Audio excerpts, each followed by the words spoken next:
ஆண்டவராய் இயேசுவின் நாமத்திலே உங்களை நான் வாழ்த்துகிறேன். இப்படிப்பட்ட ஒரு தருணத்தை ஆண்டவர் கொடுத்ததுக்காக நன்றி செலுத்துகிறேன். ख्रिस्त यीशु मसीह के नाम से आप सबों को मैं अपनी शुभकामना को प्रकट करता हूँ। इस तरह का मौका के लिए मैं आपको धन्यवाद देता हूँ। நாம் தொலைவில் இருந்தாலும் கிறிஸ்துவுக்குள் நாம் எல்லாம் ஒன்றாய் இருக்கிறோம்.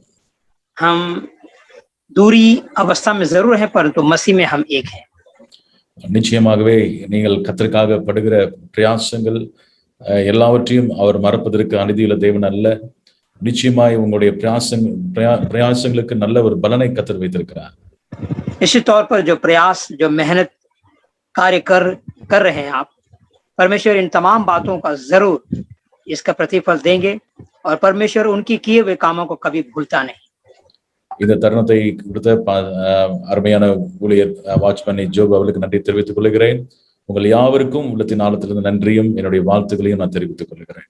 मैं आप तमाम लोगों को बहुत बहुत धन्यवाद देता हूं और इस मौका को देने के लिए भाई वॉचमैन को भी बहुत शुक्रिया अदा करता हूं। நான் ஒரு பெரிய பிரசங்கத்தை பண்ண விரும்பவில்லை, ஆனாலும் என்னுடைய மனதிலே கர்த்தர் போட்ட சில ஒரு வாஞ்சைகளை உங்களோட நான் பகிர்ந்து கொள்ளும்படியாக விரும்புகிறேன். एक बहुत लंबी चौड़ी एक संदेश मैं यहाँ पे देने पर नहीं हूँ, परंतु कुछ बातों को जो परमेश्वर मेरे हृदय में डाला है, मैं उन बातों को आपके साथ में बांटूंगा। நம்மை ஆண்டவர் அவருடைய பெரிதான கிருபையினாலே நம்மை ஆண்டவர் கனத்துக்குரிய ஒரு ஊழியத்திலே நம்மை அழைத்திருக்கிறார். बड़े ही अनुग्रह की वजह से एक महान सेवकाई के लिए परमेश्वर ने मुझे और आपको बुला लिया है। ஆனால் சில ஊழியர்களுடைய வாழ்க்கையை நாம் பார்க்கும் பொழுது அவர்கள் நல்ல ஒரு தாக்கத்தை அவர்கள் ஏற்படுத்தினதை நாம் பார்க்கிறோம். परंतु कुछ सेवकों के जीवन को जब हम देखते हैं तो वाकई सेवकाई में एक बहुत बड़े अंजाम को वो दिए जरूर है। ஜான் வெஸ்லி அவருடைய ஊழியத்திலே ஏற்பட்ட ஒரு பெரிய தாக்கம் என்னவென்றால், சில அவர் போய் பிரசங்கம் பண்ண அநேக கிராமங்களில் 100 வருடங்களுக்கு ஒரு எழுப்புதல் அங்கே காணப்பட்டது. அங்க இருக்கிற ஜனங்கள் பின்மாற்றம் அடையவே இல்லையா. जॉन वेस्ली नामक परमेश्वर का संत की सेवकाई से इतनी बड़ी प्रभाव थी कि वो जहां भी वो सेवकाई के लिए गए लगभग 100 वर्ष तक वो जागृति बरकरार रही, लोग परमेश्वर से पीछे नहीं हटे। நம்முடைய தேசத்துக்கு வந்ததான வில்லியம் கேரி என்கிற தெய்வ மனுஷன், அவர் ஒரு செருப்பு தைக்கிற ஒரு குடும்பத்திலே, எளிமையான குடும்பத்திலே இருந்தாலும் அவருக்குள்ளே இந்தியாவை குறித்து ஒரு பாரம் இருந்தது, ஒரு தரிசனம் இருந்தது. அவர் இந்தியாவுக்கு வருவதற்கு பல தடைகள் இருந்தாலும் அதை தாண்டி இந்தியாவிற்கு அவர் வந்தார். विलियम केरी को अगर हम लें तो भारतवर्ष के प्रति उनके मन में जो चाह थी, जो उत्सुकता जो थी, वो भले ही जूते चप्पल सिलाने वाले उस कार्य को जरूर किए, परंतु उनकी सेवकाई का प्रभाव हमारे देश में निश्चित तौर पर बहुत बड़ी रही है। அந்த ஒரு தேவ மனிதன் மூலமாக கிட்டத்தட்ட முழு வேதாமத்தையும் அவர் மொழிபெயர்த்தார். அதுபோல 40 மொழிகளிலே சிறு சிறு வேதத்தின் பகுதிகளை மொழிபெயர்த்தார் அவர். और लगभग 40 ऐसे अलग अलग भाषाओं में और बाइबल की अनुवाद के कार्यों को विशेष रूप से परमेश्वर के संत ने इस काम को अंजाम दिया है। அவருடைய நாட்களிலே அவர் தேசத்துக்கு அநேக நன்மைகளை செய்தார். இந்தியாவில் ரயில்வே வருவதற்கு காரணமாயிருந்தார். அது மாத்திரமல்ல, 9 விதமான வெஜிடபிள்ஸை இந்தியாவில் அறிமுகப்படுத்தியிருக்கிறார். ஒரு தனிப்பட்ட ஒரு மனிதன் ஒரு பெரிய தாக்கத்தை இந்த தேசத்துல ஏற்படுத்தியிருக்கிறார். உடன்கட்டை ஏறுதல் என்ற ஒரு காரியத்தையும் அவர் நிறுத்தினதை நாம் அறிந்திருக்கிறோம். और उनके जीवन के जरिए से परमेश्वर ने अगर हम देखें तो विलियम केरी ही कारण रहे हैं कि भारतवर्ष में जो है रेलगाड़ी आए, और लगभग 40 ऐसे जो सब्जियां हैं उन्होंने ही इस देश में क्या की है, परिचय कराई है। इस तरह से एक व्यक्ति के द्वारा परमेश्वर की जो अंजाम धारी वाली जो काम रहा है, परमेश्वर ने इन संतों के द्वारा किया है। அவருடைய சேவையை நினைவு கூர்ந்து நம்முடைய அரசாங்கமே ஒரு ஸ்டாம்ப் வெளியிட்டதை நாம் பார்க்கிறோம். அந்த அளவுக்கு அவர் ஒரு தாக்கத்தை இந்த தேசத்துல ஏற்படுத்தினதை நாம் பார்க்கிறோம். इस राष्ट्र में इस हद तक उनका कार्य बोलता रहा कि उस वक्त जो सरकार रही हमारी, उनके नाम से एक स्टैम्प भी जो है जारी की गई थी। இந்த நாட்களிலும் நாம் ஒரு பட்டணத்துல இருக்கலாம், ஒரு கிராமத்துல இருக்கலாம், வேற எங்க இருந்தாலும் சரி, நம் மூலமாய் ஒரு தாக்கம் ஏற்பட வேண்டும் என்று ஆண்டவர் விரும்புகிறார். भले आज हम और आप दूर दराज गांवों में अलग अलग स्थानों में हम रहे, परंतु हम लोगों के जरिए से भी परमेश्वर ये चाहते हैं कि एक बहुत बड़ा आंदोलन इस देश में हो। ஏனென்றால் இந்த பூமிக்கு நாம் உப்பா இருக்கிறோம், நாம் வெளிச்சமா இருக்கிறோம். இப்பொழுதும் நாம் ஒரு வசனத்தை நாம் வாசிக்க போகிறோம். மத்தேயு 13ஆம் அதிகாரத்திலே ஒரு சம்பவத்தை 33ஆம் வசனத்திலே சொல்லப்பட்டிருக்கிறது. அங்கே வேறொரு ஊமை அவளுக்கு சொன்னார். பரலோக ராஜ்யம் புளித்த மாவுக்கு ஒப்பா இருக்கிறது. அதை ஒரு ஸ்திரீ எடுத்து முழுவதும் புளிக்கும் வரைக்கும் 3 படி மாவிலே அடைக்க வைத்தாள் என்று சொல்லப்பட்டிருக்கிறது. तो हम देखते हैं कि इस तरीके से परमेश्वर ने आपको और हमें भी इस जगत का ज्योति और नमक कहा है। और हम मत्ती 13 अध्याय में इस बात को हम देखते हैं कि यीशु मसीह के द्वारा जो दृष्टांत कही गई है वो आटे के विषय में हम यहाँ पर देखते हैं। இந்த 3 படி மாவு என்று சொல்லப்படுது. அங்கே சொல்லப்பட்டிருக்கிறது பரலோக ராஜ்யம் ஒரு புளித்த மாவுக்கு ஒப்பா இருக்கிறது என்று சொல்லப்பட்டிருக்கிறது. और हम देखते हैं कि परमेश्वर का राज्य जो है किस तरह से खमीर से गूंथा हुआ आटा के समान है। இந்த 3 படி மாவு அது பிசைந்த மாவு, நல்ல மாவு. ஆனாலும் கொஞ்சம் புளித்தமா அங்கே அதோடு சேரும் பொழுது ஒரு பெரிய மாற்றம் உண்டாகிறதை நாம் காண முடிகிறது. तो हम देखते हैं कि ये जो आटा है जिस तरह से गूंथा गया और उसके बाद खमीर वाली जो आटे हैं उनके साथ मिलाने से किस हद तक इसका प्रभाव बदलता है, इसको हम देखते हैं। தன்னோடு சேரும் மாவையும் மாற்ற ஒரு வல்லமையுள்ள ஒரு புளித்த மாவாக காணப்படுகிறது. तो ये खमीर वाली जो आटा है अपने साथ आने वाले दूसरे आटा का संपर्क के द्वारा उसे भी प्रभावित कर देती है। உங்களுடைய இடங்களிலே எப்படி தெரியவில்லை, இங்கே எங்களுடைய ஊர்களில் இட்லி தோசை சுடுவதற்கு அந்த மாவுல கொஞ்சம் புளித்த மாவை சேர்ப்பார்கள். हमें नहीं पता कि आप लोग जहाँ रहते हैं कि वहाँ की हालत क्या है, परंतु हम लोगों के यहाँ में अगर इडली और डोसा बनानी हो तो आटा में खट्टापन लाने के लिए उसे इस्तेमाल किया जाता है। சில இடங்களிலே ருசிகரமான சில அப்பங்கள் செய்யும் பொழுது கூட அதோடு கூட கொஞ்சம் புளித்தமாய் சேர்த்துக் கொள்வார்கள். और कुछ जगह में कुछ अन्य जो खाने की वस्तु है उनको बनाने के लिए भी इससे इस्तेमाल किया जाता है। ஏன் சேர்க்கிறார்கள் என்றால் அது நன்றாக உப்பும்படியாக சுவை கொடுக்கும்படியாக இவ்விதமாய் அது சேர்க்கப்படுகிறதை நாம் காண முடிகிறது. आखिर क्यों इसे मिलाया जाता है? ताकि वो जो है उसके स्वाद में, उसकी पौष्टिकता में बढ़ोतरी करने के लिए की जाती है।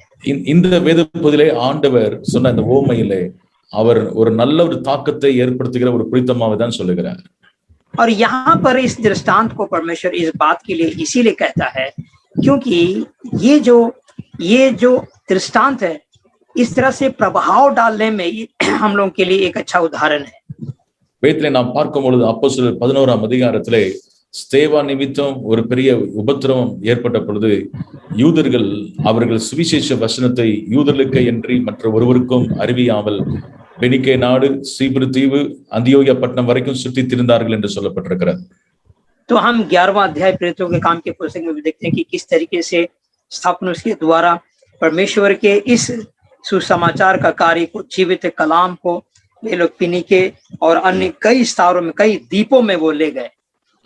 அவளுக்குள்ளே சுவிசேஷ பாரம் இருந்தது, நல்லதுதான். ஆனால் அவர்கள் யூதர்களுக்கு மாத்திரம் சுவிசேஷம் அறிவித்துக் கொண்டிருந்தார்கள்.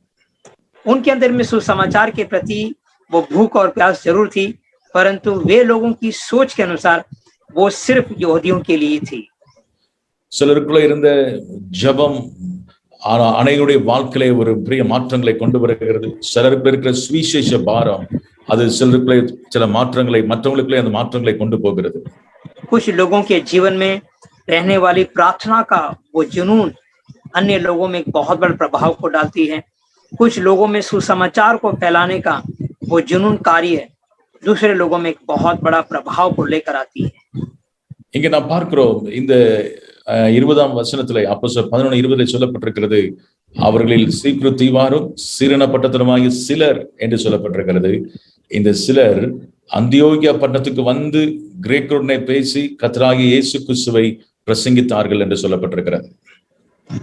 और अगर हम देखते हैं प्रेरितों काम 11 का 20 के अनुसार में जिस तरह से लिखा है कि यहाँ पे कुरकुसी और कुरेनी और अंताकिया और यूनानी, ये सारे क्षेत्र में हम देखते हैं कि कुछ बातें सुनाने के लिए, जो सुसमाचार सुनाने के लिए गए थे, ये बहुत बड़ा प्रभाव उन लोगों में डाला गया है।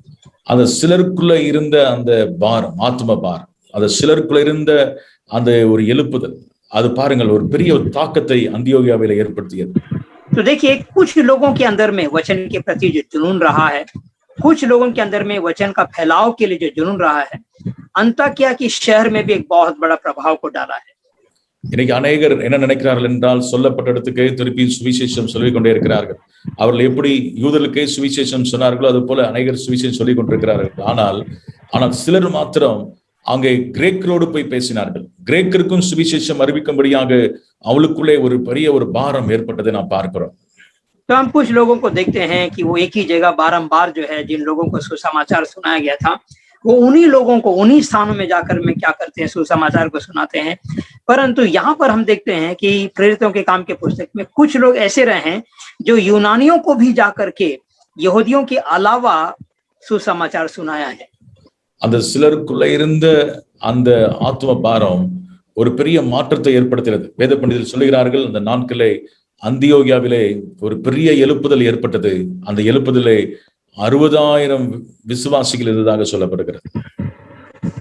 तो कुछ लोगों के जरिए से परमेश्वर का कार्य करने का या उनका कार्य का जो अंजाम है एक बहुत बड़ा प्रभाव को डाला है। उन दिनों में कहा जाता है कि जिस तरीके से जागृति का कार्य अंताकिया में हुआ था, लगभग 60,000 लोग इससे प्रभावित हुए थे। பாருங்கள், இந்த நாட்களே கர்த்தர் நம்மை ஊழியத்துக்கு அழைத்திருக்கிறார். நம்மை கொண்டு கர்த்தர் இன்னும் பெரிதான காரியங்களை கர்த்தர் செய்ய விரும்புகிறார். தேசம் முழு சர்வ சிருஷ்டிக்கும் சுவிசேஷத்தை பிரசங்கம் பண்ணுங்கள் சொன்ன ஆண்டவர், உங்கள் மூலமாக தேவன் இந்த ஜார்க்கண்ட் மாநிலத்திலே ஒரு பெரிய தாக்கத்தை கர்த்தர் ஏற்படுத்த விரும்புகிறார். सारे सृष्टि को परमेश्वर की सुसमाचार को सुनाने का जो आज्ञा परमेश्वर ने दिया है, आज आप में से भी कुछ लोगों को, यानी कि इस पूरे झारखंड राज्य में परमेश्वर एक बहुत बड़ा काम को बड़े फैलाव के क्षेत्र में एक अंजाम देने के लिए परमेश्वर बिल्कुल तत्पर है। அங்கே நடந்த காரியம் என்னவென்றால், இவர்கள் யூதருக்கு மாத்திரம் பிரசங்கம் பண்ணவில்லை, கிரேக்கருக்கு போய் இயேசுவை பற்றி பிரசங்கித்தார்கள். வேதம் சொல்லுகிறது 21ஆம் வசனத்திலே கர்த்தருடைய கரம் அவரோடு கூட இருந்தது. अनेक ஜனங்கள் விசுவாசிகளாகி கர்த்தரிடத்தில் திரும்பினார்கள். ஹல்லேலூயா. ये लोग जो है, जिस तरह से हम अंताकिया की कलीसिया के विषय में प्रेरितों के काम के 11वें अध्याय में हम देखते हैं कि वे लोग सिर्फ यहूदी लोगों के लिए नहीं, परंतु कुछ लोग अन्य लोगों के लिए यूनानियों के पास भी सुसमाचार को सुनाया। और हम देखते हैं कि परमेश्वर का हाथ जो है उन पर था। हम देखते हैं बहुत सारे लोग परमेश्वर पर भरोसा करने लगे। எழுப்புதல் என்று சொன்னால் ஜனங்கள் மனம் திரும்புவது. ஹல்லேலூயா. अगर हम जागृति कहते हैं तो इसकी असली तौर पर लोग पाप से मन फिराना चाहिए। இந்த நாட்களிலும் இந்த ஜார்க்கண்ட்ல ஆண்டவர் லட்சக்கணக்கான ஜனங்களை கர்த்தர் மனம் திரும்பும்படி செய்ய அவர் வல்லவராய் இருக்கிறார். ஆனால் நமக்குள்ளே ஒரு பற்றி எரிகிற ஒரு சுவிசேஷ வாஞ்சை நமக்குள்ள இருக்க வேண்டும். ஒரு ஜபத்தாகம் நமக்குள்ள இருக்க வேண்டும். ஆத்ம பாரம் நமக்குள்ள இருக்க வேண்டும். அப்படி இருக்கும் என்றால் கர்த்தர் நம் மூலமாய் நிச்சயமாய் அந்த மாநிலத்திலே ஒரு தாக்கத்தை கர்த்தர் ஏற்படுத்துவார். तो आज झारखंड राज्य में परमेश्वर एक बड़े पैमाने पर अपने प्रभाव को, अपने कार्य को करने के लिए बिल्कुल तैयार है, बशर्ते कि झारखंड में रहने वाले ये परमेश्वर के बंदे जो लोग हैं, उनके अंदर में परमेश्वर के प्रति, उस सुसमाचार के प्रति, प्रार्थना के प्रति और लोगों के प्रति एक बहुत बड़ी एक भाव, एक बोझ उनके मन में अगर हो, तो निश्चित तौर पर एक बहुत बड़ी अंजाम को हम झारखंड राज्य में देख सकते हैं। ஆண்டவர் இந்த நாட்களிலும் இதுதான் கர்த்தர் என்னுடைய உள்ளத்திலே ஒரு பாரமாய் வைத்திருந்தார். ஏதாவது ஒரு தாக்கத்தை நாம் ஏற்படுத்த வேண்டும். ஒன்று, அந்த தாக்கத்தை நாம் ஏற்படுத்த வேண்டும் என்றால் பாருங்கள், ஆண்டவராய் இயேசு கிறிஸ்து ஏற்படுத்தின ஒரு தாக்கம் இன்னைக்கு கோடிக்கணக்கான ஜனங்கள் அவரை பின்பற்றி செல்வதை நாம் காண முடிகிறது. இன்றைக்கு நம் மூலமாகவும் ஆண்டவர் ஒரு தாக்கத்தை அவர் ஏற்படுத்த கர்த்தர் விரும்புகிறார். तो याद रखिए, आज इसी प्रकार का एक भारी बोझ मेरे मन में रहा है कि परमेश्वर हम लोगों के जरिए से एक बहुत बड़ा प्रभाव हमारे जीवन के जरिए से होनी चाहिए। देखिए, एक यीशु मसीह इतने बड़े प्रभाव को पूरे विश्व में छोड़ा कि आज असंख्य लोग मसीह के अनुकरण करने वाले लोग हैं। आज यही बात मेरा मन का बोझ है कि किसी न किसी तरह से हमारे अंदर की वो उत्तेजना जो है इतनी विकार रूप ले कि एक बहुत बड़ा प्रभाव हम छोड़ सके।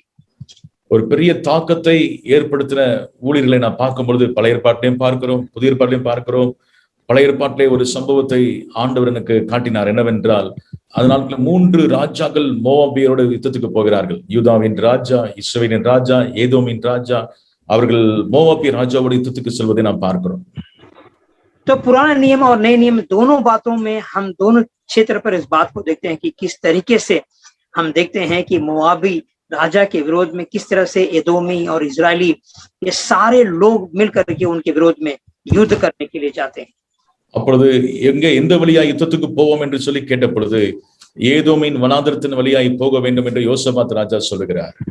तो किस मार्ग से जो है इस युद्ध के लिए जाना है, तो उन्होंने कहा कि एदोमियों की राह की ओर से हम इस युद्ध को करेंगे।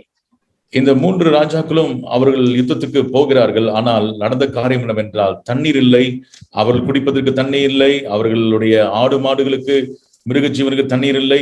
எனவே இந்த யுத்தத்திலே தோற்று விடுவோம் என்று சொல்லி பயம் அவர்களுக்கு ஏற்படுகிறது.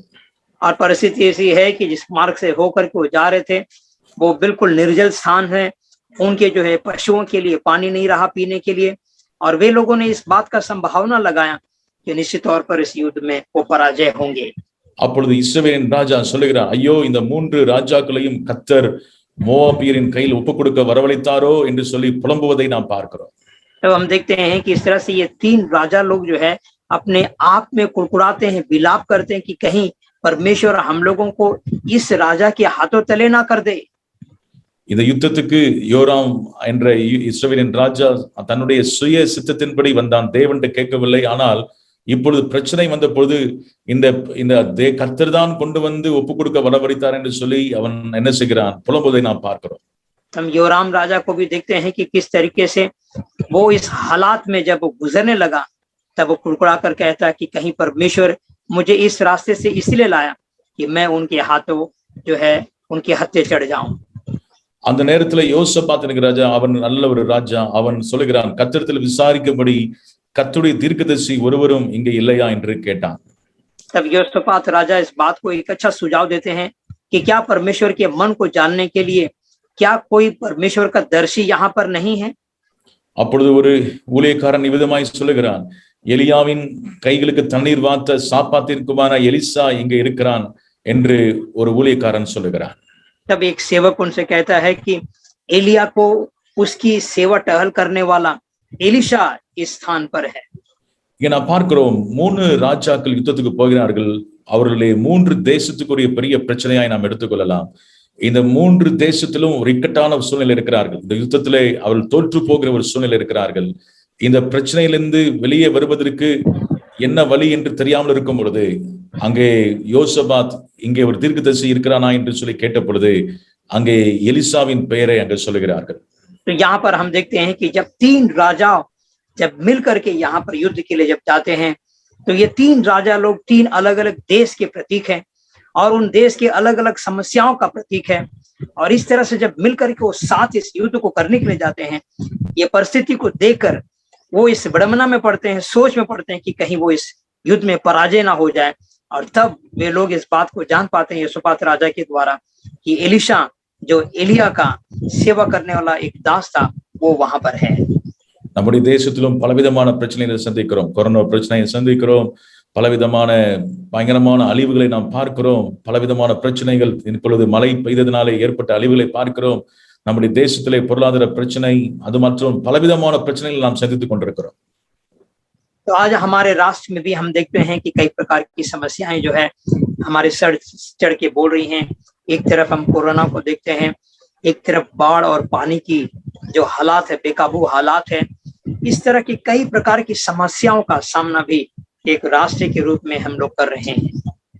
கவனிங்கள், இவ்வளவு அந்த நாட்களில் ஏற்பட்ட அந்த பிரச்சனைக்கு தீர்வு என்று வரும் பொழுது அங்கே எலிசாவை குறித்து எலிசாவின் பெயர் அங்கே சொல்லப்படுகிறது. அப்படி என்றால் எலிசா எந்த அளவுக்கு அந்த நாட்களிலே ஒரு பெரிய தாக்கத்தை ஏற்படுத்தி இருந்தார் என்பதை அறிய முடிகிறது.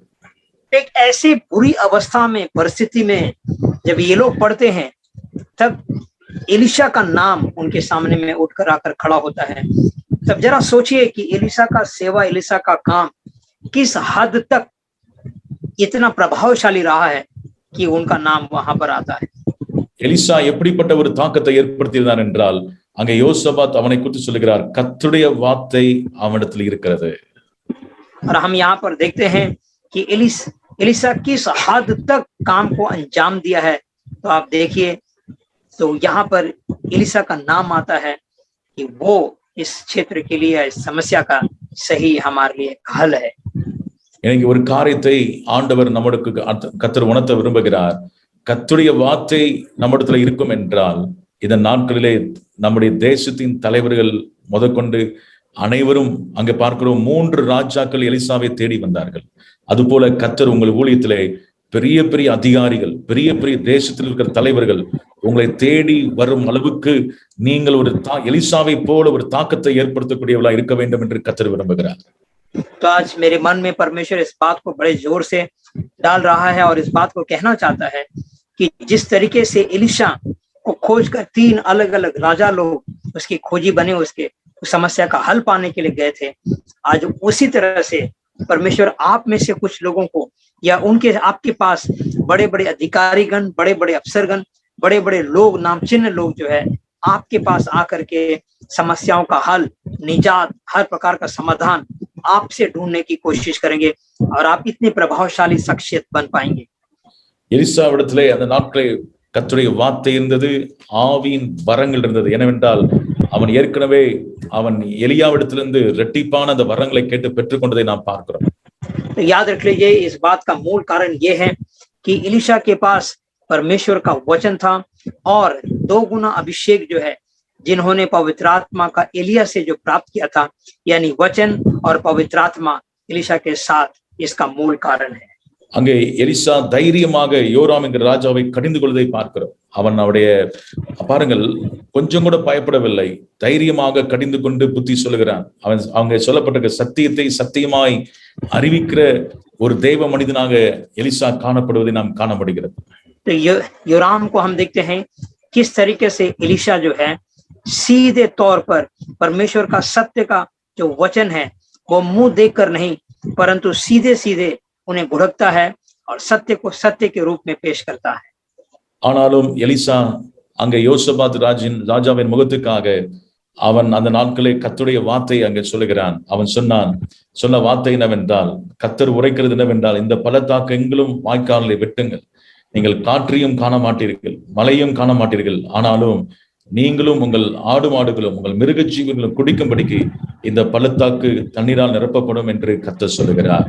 இது 2 ராஜாக்கள் 3ஆம் அதிகாரம் 16-17 வசனங்களில் சொல்லப்பட்டிருக்கிறது.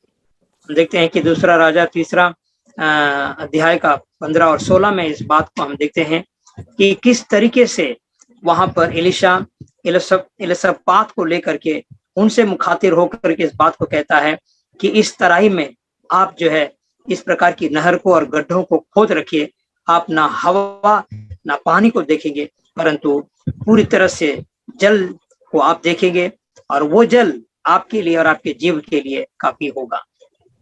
இங்க நான் பார்க்கிறோம், எலியா சொன்ன வார்த்தையின்படியே அவர்கள் அந்த வார்த்தைக்கு கீழ்ப்படிந்தார்கள். நடந்த காரியங்கள் என்று சொல்லப்பட்டிருக்கிறது என்றால், வாய்க்காலை வெட்டுங்கள் சொன்ன வார்த்தையின்படி வெட்டினார்கள். இன்னைக்கு நம்ம கூட நாம் செய்ய வேண்டிய வேலையை நாம் செய்தால் கர்த்தர் செய்ய வேண்டிய காரியங்களை அவர் நிச்சயமாகவே அவர் செய்வார்.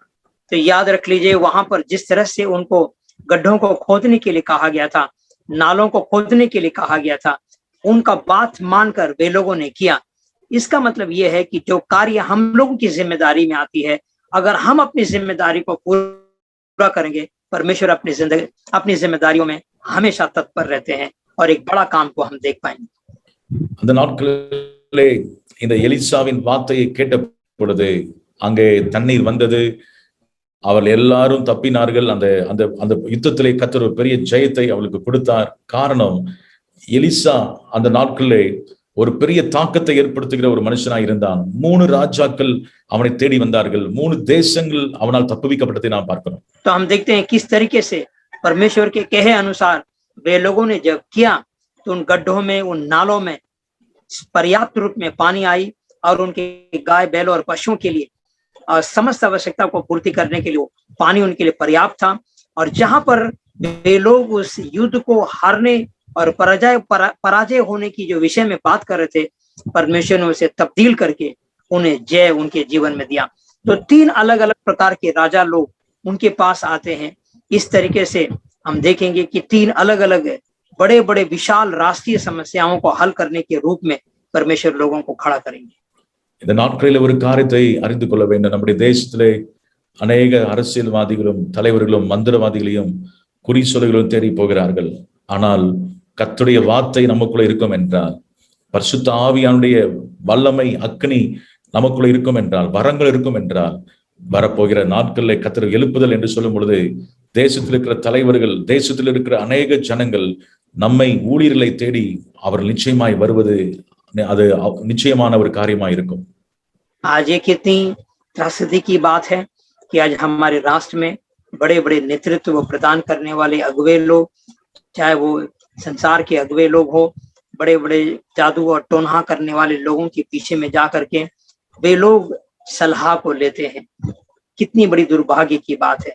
अगर आज वाकई परमेश्वर का आत्मा और परमेश्वर के जीवित कलाम जो सत्य है, अगर हम लोगों के जीवन का समावेश में होगा, अगर हम लोग उसके अनुसार चलने वाले लोग होंगे, तो परमेश्वर आने वाले दिनों में इस तरह के बड़े बड़े लोगों को समस्याओं का समाधान करने के लिए हमें या हमारे पास भेजेंगे।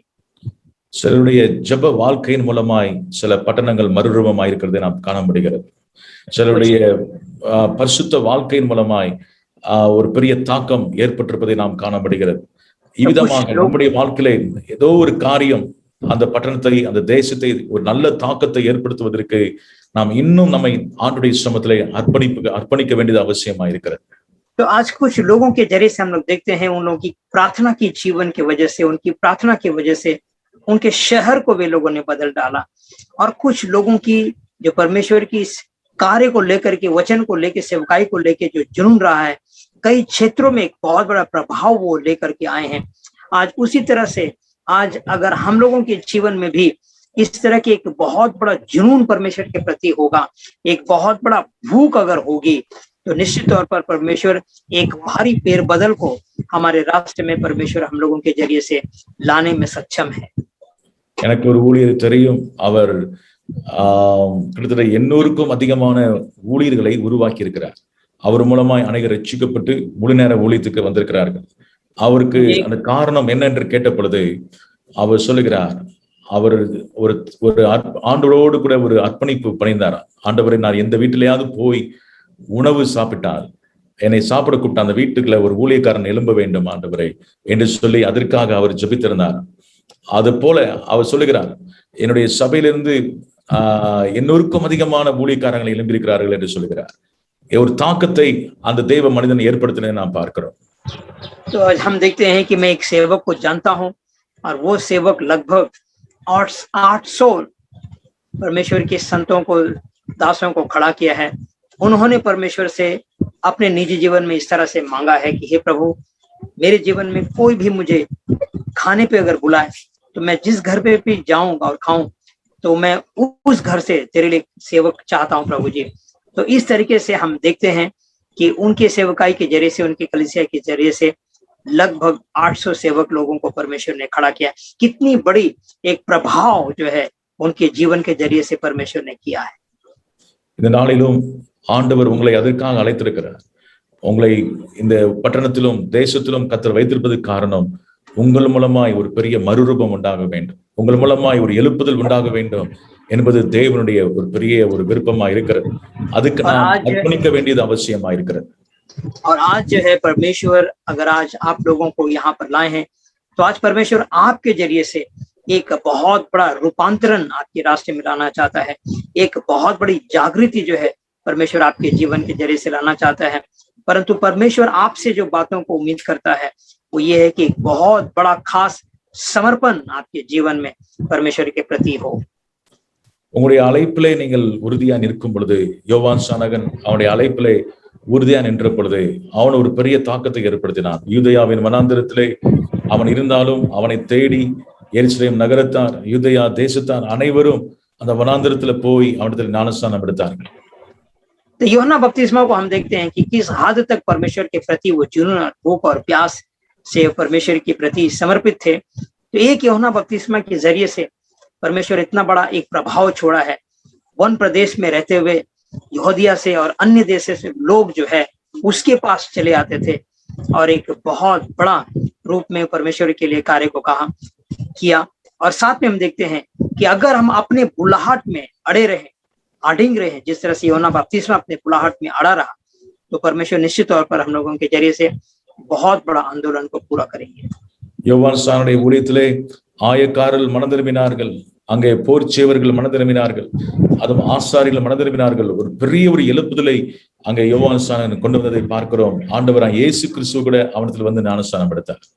तो यूहन्ना बपतिस्मा को देखिए, उनके जीवन काल में उनकी सेवकाई के जरिए से बड़े बड़े लोग, चाहे याजक मंडली के लोग हों, फरीसी के लोग हों, या बड़े बड़े उस समय के रोमी लोग भी जो है उद्धार को ग्रहण किया है। तो इस तरीके से देखिए, एक यूहन्ना बपतिस्मा के जरिए से जब वो इतना समर्पित रहा और सत्य के प्रति वफादार रहा, इतना बड़ा प्रभाव परमेश्वर यूहन्ना बपतिस्मा के जरिए से कर पाया है। இப்பொழுது நாம் பார்த்தோம், நல்ல தாக்கத்தை ஏற்படுத்துகிற ஒரு புளித்தமாவா நாம் இருக்க வேண்டும் என்று பார்த்தோம். அது கொஞ்சம் புளித்தமா அது என்ன செய்கிறது, பிசைந்தமா முழுவதையும் அதை புளிப்பாக்குறது என்று வேதத்திலே சொல்லப்பட்டிருக்கிறது.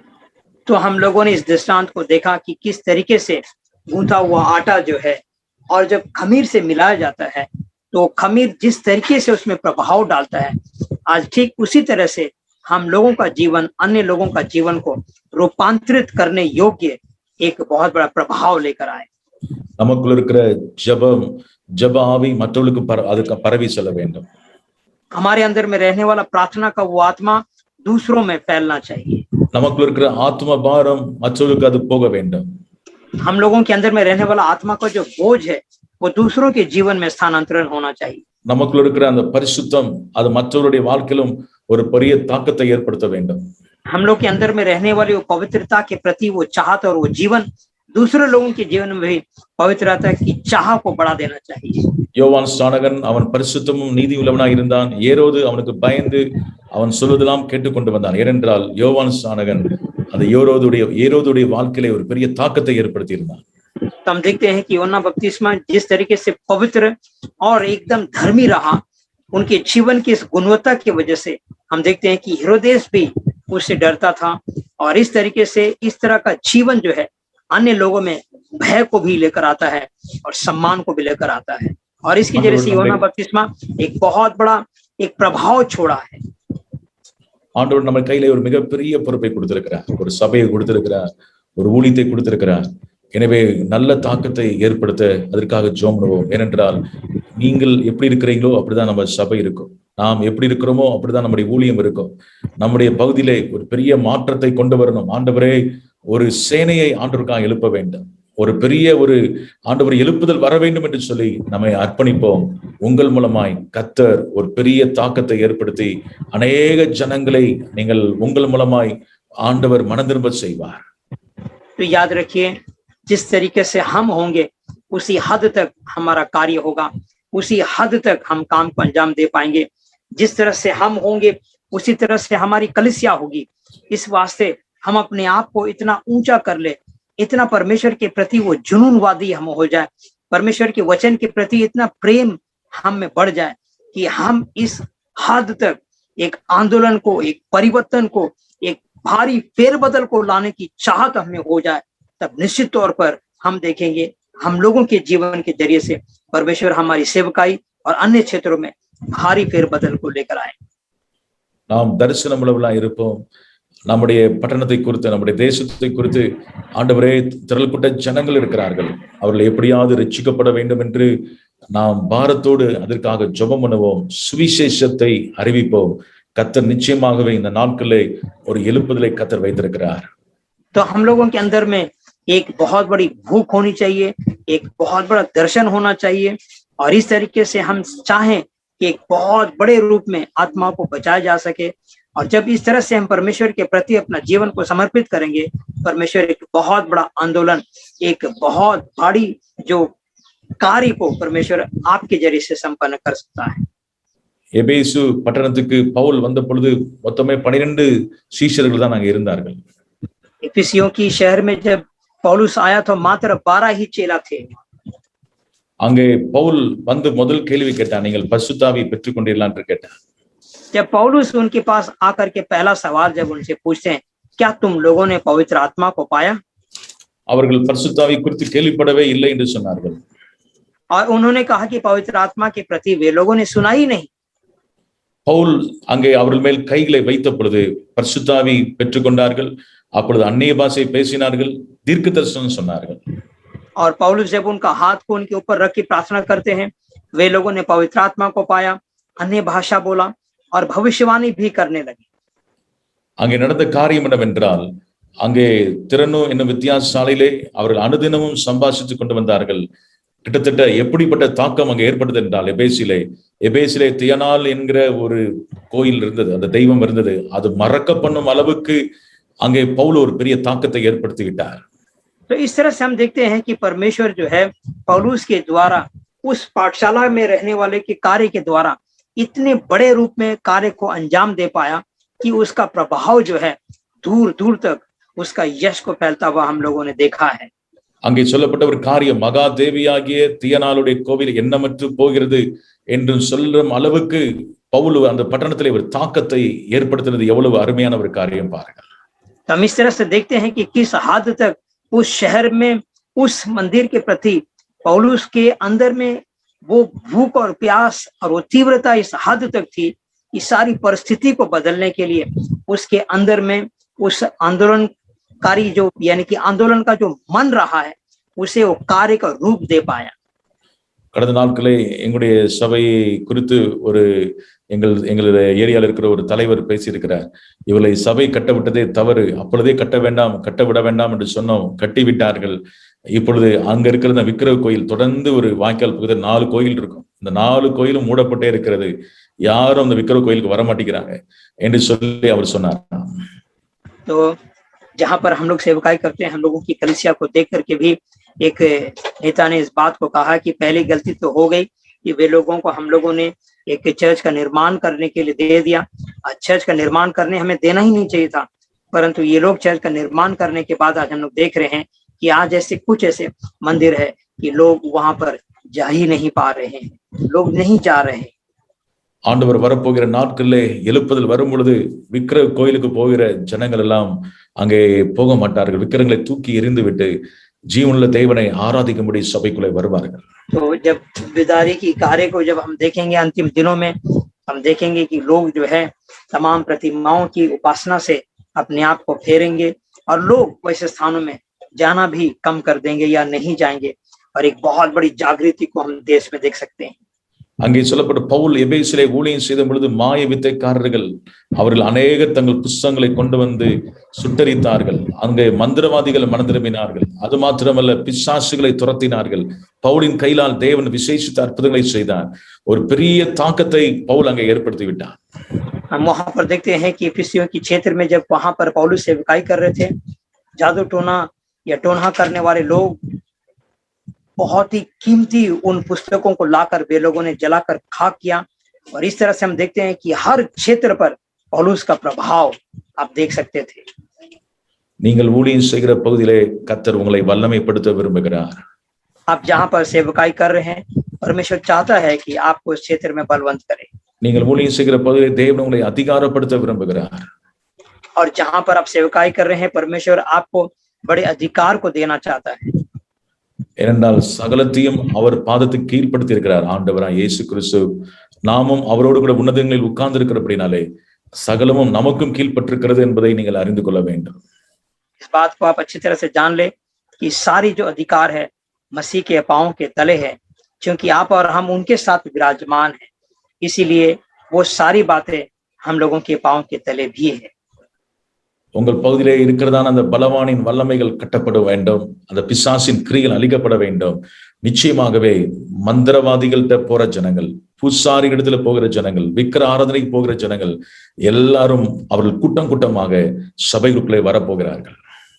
तो इस तरह से हम देखते हैं कि अगर आप वाकई परमेश्वर के प्रति इस हद तक अगर आप समर्पित रहेंगे, जहां पर लोग जो है परमेश्वर आपके जरिए से आपके क्षेत्र के बलवान को और अलग अलग जो शैतान के कार्य करने वाले जो जरिया है, वो सारे बातों को परमेश्वर बांध देंगे, और आप देखेंगे कि लोग उन पूजा करने वाले यानी कि पुजारियों के पास या जादू टोना करने वालों के पास नहीं जा करके वो सारे लोग आपके पास आएंगे, वे लोग कलीसिया में आएंगे. मेरे प्रियो, அந்த நாட்களை ஊழியம் செய்த ஒரு சாது இயேசுதாஸ் என்று ஒரு தெய்வ மனிதன் இருந்தார். அவர் ஒரு கிராமத்துல போய் ஒரு கோயில போய் படுத்த பொழுது அங்க இருக்கிற பிசாசு போய் அந்த பூசாரிட்ட போய் சொல்லிச்சான், என்னால இங்க இருக்க முடியவில்லை, நான் ஊரை விட்டே போகிறேன், தயவுசெய்து அந்த அந்த சாதுவை அந்த ஏசாசை எப்படியாவது வெளியே போக சொல்லு என்று சொன்னதான். याद है कि एक यीशुदास नामक एक संत जो है, साधु जो है, किसी गांव में सुसमाचार को सुनाने के लिए जब वो गए तो किसी मंदिर के पटल पर जब वो सो गए तो वहां में रहने वाली वो अशुद्ध आत्मा अपने पुजारी के पास जा करके कहा कि कृपया इस यीशुदास साधु को वहां से दूर करो, मैं यहाँ पर रह नहीं पा रहा हूँ, मुझे शहर छोड़ के ही जाना पड़ जाएगा। அந்த தேவ மனிதன் அந்த ஊருக்குள்ளே போகும்பொழுது பிசாசால் அங்க இருக்க முடியவில்லை. क्योंकि जब वो परमेश्वर का जन गांव में जाए तो वो सारे अशुद्ध आत्मा वहां पर रह नहीं पा रहे थे। அதே போல நீங்கள் இருக்கிற இடத்திலே தேவன் ஒரு பெரிய மாற்றங்களை கொண்டு வருவார். அநேக பிசாசின் கிரியில் அழிக்கப்படுவது மாத்திரமல்ல, உங்கள் மூலமாக ஜனங்கள் விடுவிக்கப்படுவார்கள், சுகமாக்கப்படுவார்கள், அற்புத அடையாளங்கள் நடக்கும். ஏனென்றால் இந்த நாட்கள் ஒரு எழுப்புதலின் நாட்கள். இந்த எழுப்புதலின் நாட்களிலே ஒரு தாக்கத்தை ஏற்படுத்துவதற்காகவே கர்த்தர் உங்களை அழைத்திருக்கிறார். इसीलिए जहां पर आपको परमेश्वर ने रखा है उस स्थान में परमेश्वर एक बहुत बड़े स्तंभ के रूप में तब्दील करेगा।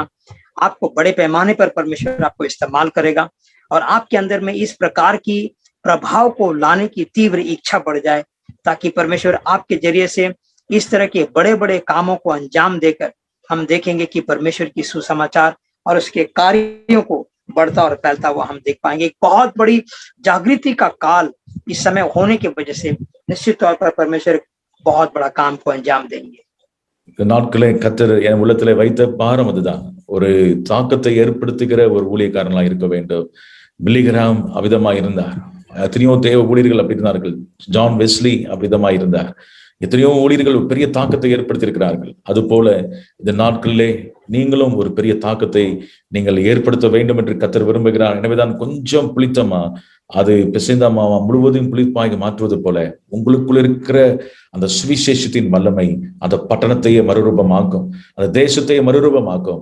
கர்த்தர் அப்படிப்பட்ட ஒரு கிருபையை உங்களுக்கு தருவாராக. इस तरह से हम लोग देखते हैं कि चाहे वो जॉन वेस्ली हो या बिली ग्रैम हो, इस तरह से संतों को लेकर परमेश्वर ने इतना बड़ा प्रभावशाली काम को किया। अगर आप में भी इस प्रकार का समर्पण, इस प्रकार की जुझारूपन, इस प्रकार का जीवन जीने की अगर ललक आप में हो तो परमेश्वर आपको आपके जरिए से इस तरह से बहुत बड़ा अंजाम देकर एक बहुत बड़ा प्रभाव आपके जीवन के जरिए से परमेश्वर काम को कर सकते हैं। और आप जहां पर रहते हैं आपके इर्द गिर्द जो है परमेश्वर बड़े बड़े काम को करने के लिए बिल्कुल तैयार है। और चूंकि इन दिनों में यही मेरा मन का बोझ रहा है कि इस तरह के लोग इन दिनों में इस देश में खड़ा हो जो परमेश्वर के लिए बहुत बड़ा आंदोलन को ले आए, एक बहुत बड़ा प्रभाव को छोड़े, क्योंकि ये परमेश्वर का जागृति का समय है। இயேசு கிறிஸ்து இந்த வேத பகுதியிலே நல்ல தாக்கத்தை ஏற்படுத்துகிற புளித்தம்மாவை சொல்லுகிறார். அதே நேரத்துல கெட்ட தாக்கத்தை ஏற்படுத்துகிற புளித்தம்மாவையும் சொல்லுகிறார். அதை குறித்து பேச நான் விரும்பவில்லை, நேரம் இல்லை. ஆனாலும் அங்கே சுருக்கமாய் சொல்லுகிறேன். மத்தேயு 16ஆம் அதிகாரம் 6ஆம் வசனத்திலே அதை பற்றி சொல்லப்பட்டிருக்கிறது. तो इस तरह से हम देखते हैं कि किस तरीके से परमेश्वर इस दृष्टि इस घटना से हम देखते हैं कि वो इस आटे और खमीर की इस बात को लेकर एक सही रूप से इसका जो प्रभाव है इसका वो दृष्टिकोण वहां पर पेश करते हैं। परंतु परमेश्वर हम देखते हैं किस तरह से मत्ती 16 का यानी कि 6 में भी यीशु मसीह ने किस तरह से इस दूसरे खमीर के विषय में कहा जिससे हम लोगों को चौकस रहने को कहा है। அங்கே 1 கொரிந்தியர் 5ஆம் அதிகாரம் 6ஆம் வசனம் 7ஆம் வசனம் 8ஆம் வசனம் நீங்கள் வாசித்து பாருங்கள். அதிலே கொரிந்து சபை நல்ல சபைதான், ஆனால் அதிலே ஒரு கெட்ட தாக்கத்தை ஏற்படுத்தின ஒரு மனுஷன் அங்க இருந்தான். तो हम देखते हैं किस तरीके से पहला कुरिन्थियों 5 अध्याय का जब 5 और 6 को भी आप पढ़ते हैं तो वहां पर भी हम देखते हैं कि किस प्रकार से इस एक प्रभाव को, एक गलत प्रभाव को यहाँ पर छोड़ने का उदाहरण है। அங்கே துணிகரமான பாவம் செய்கிற ஒரு மனிதன் அங்கே இருந்தான். அவனை சபை விட்டு விலக்காததுனாலே சபையும் அங்கே அந்த நாட்களே கரைப்படுவதையும் சபையும் அதை சொல்லுகிறான் கொஞ்சம் புளித்தமா அந்த பழைய புளித்தமா எல்லாத்தையும் அது கெட்டு போக பண்ணும் என்று சொல்லி அங்கே பவுல் சொல்லுகிறார். तो पौलुस यहाँ पर जिस तरह से उदाहरण देता है कि एक बिगड़ा हुआ और जो आटा है वो दूसरे अच्छे आटे को क्या कर देता है, वो बिल्कुल कलंकित कर देता है। ठीक इसी तरह से जिस तरह से कुछ लोग जो लोग वाकई बुरे लोग थे जिनको कलीसिया से अलग करने की जरूरत थी, उन्हें अलग नहीं करने की वजह से जिस तरीके से कुप्रभाव कलीसिया में पड़ा है उस बात का उदाहरण देते हुए वो हम लोगों को चिताते हैं।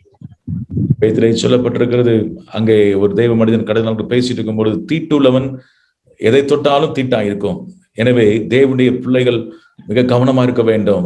நம்மை பரிசுத்தப்படுத்தி அந்த பழைய புளித்தமாவை புறம்பே தள்ளிவிட்டு நல்ல தாக்கத்தை ஏற்படுத்துகிற ஒரு புளித்தமாவாக நாம் இருக்க வேண்டும்.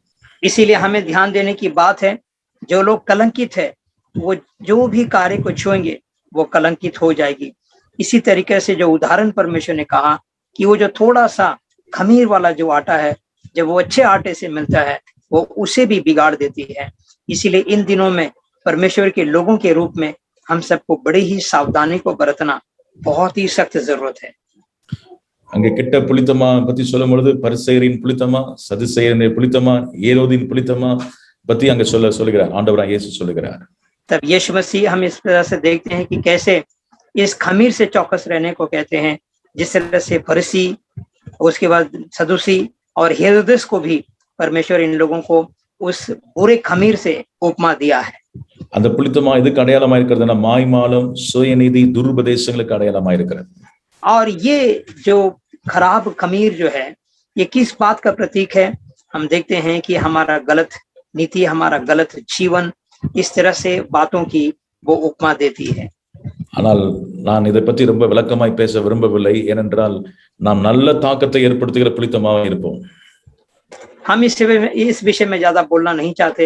आज हम लोगों का ध्यान जो है इस अच्छे खमीर की आटा से उस बात को ध्यान देने की बात है। கெட்ட தாக்கத்தை ஏற்படுத்துகிற புளித்தமாக இருக்க வேண்டாம், ஏனென்றால் ஒரு பாவி அவன் மிகுந்த நன்மையை கெடுப்பான் என்று வேதம் சொல்லுகிறது. क्योंकि मैं इस अशुद्ध आटे के विषय में ज्यादा कहना नहीं चाहता, क्योंकि इस तरह से वे लोग बहुत सारे लोगों को क्या करते हैं, अशुद्ध और कलंकित कर देते हैं। இந்த நாட்களில் தேவனுடைய சமூகத்தில் விழுந்து கடந்து, ஆண்டவரே நான் நல்ல தாக்கத்தை ஏற்படுத்துகிற ஒரு ஆண்டவரே ஒரு ஊழியனா என்னை மாற்றும், ஆண்டவரே ஸ்தோத்திரம், என்னை ஆண்டவரை பயன்படுத்தும், ஒரு கெட்ட தாக்கத்தை நான் ஏற்படுத்திடக்கூடாது, பிறருக்கு நான் இடர்லா இருந்திடக்கூடாது, ஆண்டவரே என்னை ஆண்டவரை பயன்படுத்தும், ஆண்டவரே என்னை ஆண்டவரை எழுப்புதலுக்கு பயன்படுத்தும் என்று சொல்லி அர்ப்பணிக்கும் பொழுது கர்த்தர் நிச்சயமாகவே உங்கள் ஜெபத்தை கேட்டு உங்களை பயன்படுத்துவார். इसीलिए जो है आप परमेश्वर की उपस्थिति में पड़े रहें और परमेश्वर से मांगे और कहें कि परमेश्वर आपको इस तरह से एक सेवक के रूप में खड़ा करे, ताकि आप उस अच्छे खमीर की जो उदाहरण है उसे आप जीवन में पूरा करें, ना कि कलंकित करने वाले खमीर के जैसा आप बने। इस बात को लेकर काफी सतर्क रहने की आवश्यकता है और जरूरी है। நிச்சயமாகவே இந்த தருணத்துக்காக கர்த்தருக்கு நன்றி செலுத்துகிறேன். ஆண்டவர் உங்களுக்குள்ளே ஒரு பெரிய எழுப்புதலை தருவாராக. உங்கள் மூலமாய் ஒரு தாக்கம் ஜார்க்கண்ட் மாநிலத்தில் ஏற்படுவதாக, எல்லா பட்டணங்களிலும் கிராமங்களிலும் ஏற்படுவதாக. கர்த்தர் உங்களை ஆசீர்வதிக்கட்டும். இந்த நேரத்தை கொடுத்ததுக்காக நன்றி செலுத்துகிறேன். God bless you. Praise the Lord. और इस समय जो मुझे मौका दिया गया है, अवसर दी गई, इस बात के लिए मैं बहुत बहुत धन्यवाद देता हूँ और उम्मीद करता हूँ, आशा करता हूँ, प्रार्थना करता हूँ कि परमेश्वर आप लोगों को इस तरह से एक जबरदस्त प्रभाव डालने वाले लोग, काफी बड़े काम को अंजाम देने वाले लोगों के रूप में, काफी क्षेत्र को रूपांतरित करने वाले लोगों के रूप में आप खड़ा हो सके और एक बहुत बड़ा प्रभाव इस देश में छोड़ सके। ये मेरी प्रार्थना है और कामना है। इस समय के लिए परमेश्वर को और आपको धन्यवाद देता हूँ। Praise the Lord. Praise Thank you, Pastor.